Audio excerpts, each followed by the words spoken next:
ये तस्वीर देखिए, यह है उमर अंसारी, दिवंगत गैंगस्टर राजनेता मुख्तार अंसारी का छोटा बेटा, जिसको गाजीपुर पुलिस रात में ही लखनऊ से उठाकर अपने साथ गाजीपुर लेकर चली जाती है। लेकिन एक दौर वो भी था जब मुख्तार अंसारी का नाम सुनकर पुलिस के पसीने छूट जाते थे। वो प्रशासन को अपनी पाजेब समझता था, लेकिन ये दुनिया समय के साथ पिरोई गई है।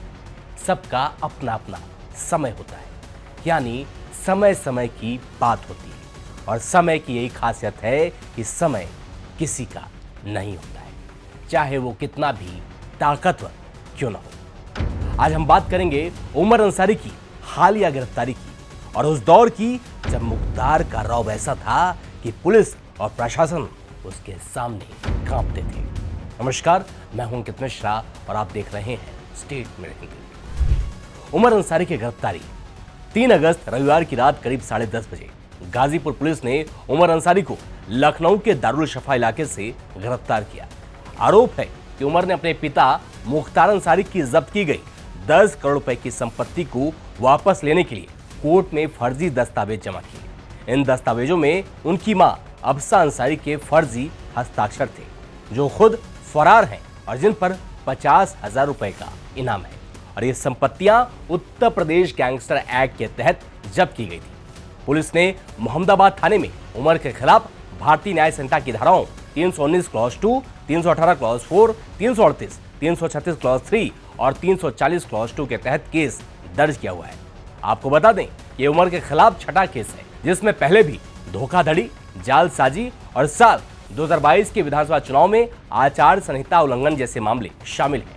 फिलहाल उमर को गाजीपुर ले जाया गया है और वहां पर जांच की जा रही है। अब आते हैं मुख्तार अंसारी के उस दौर में जब मुख्तार प्रशासन को अपनी पाजेब समझता था।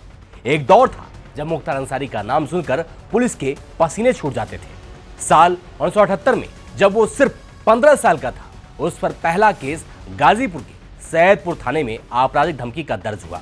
साल 1980 के दशक में पूर्वांचल के कॉन्ट्रैक्ट माफिया में उसने अपनी जगह बना ली। हत्या, अपहरण, उगाही 60 से ज्यादा केस उसके नाम पर थे।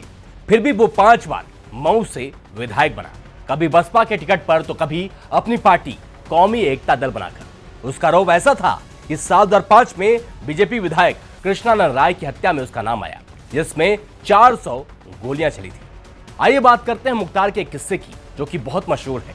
साल 2004 में गाजीपुर जेल में रेड पड़ी थी। वहां से एयर कूलर, कुकिंग इक्विपमेंट जैसी चीजें मिली। जेल में बंद रहते हुए भी वो लग्जरी लाइफ जी रहा था। एक बार तो डीएसपी शैलेंद्र सिंह ने उसके पास से लाइट मशीन गन यानी एलएमजी बरामद की थी और पोटा के तहत उसके खिलाफ केस दर्ज किया था। लेकिन डीएसपी शैलेंद्र सिंह का आरोप है कि मुलायम सिंह यादव की सरकार ने उन्हीं को निशाना बना दिया। यह थी मुख्तार की ताकत, प्रशासन को अपने जेब में रखने की। वो मुस्लिम वोट बैंक का फायदा उठाता था और कुछ लोगों के लिए रॉबिन हुड बन गया, जो गरीबों की मदद करता था। लेकिन आया फिर साल 2017 जब यूपी में योगी आदित्यनाथ की सरकार बनी, तब मुख्तार के दिन बदल गए। उसकी गैंग आईएस 191 पर सख्ती हुई। 608 करोड़ रुपए की अवैध संपत्ति जब्त या ध्वस्त की गई। साल 2022 से 2023 तक 8 मामलों में से सजा हुई, जिसमें कृष्णानंद राय की हत्या और साल 1991 के मर्डर केस शामिल थे।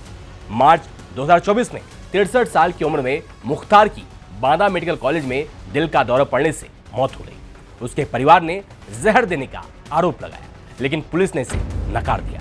आज उमर की गिरफ्तारी से साफ है कि अंसारी परिवार का प्रभाव अब पहले जैसा नहीं रहा। उमर और उनके बड़े भाई अब्बास अंसारी, जो 2022 में विधायक बने थे, दोनों पर केस चल रहे हैं।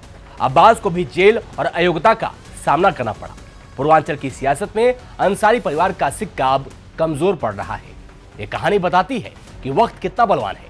जो कभी प्रशासन को पाजेब समझते थे, आज उनके वारिस कानून के शिकंजे में फंसे हुए हैं।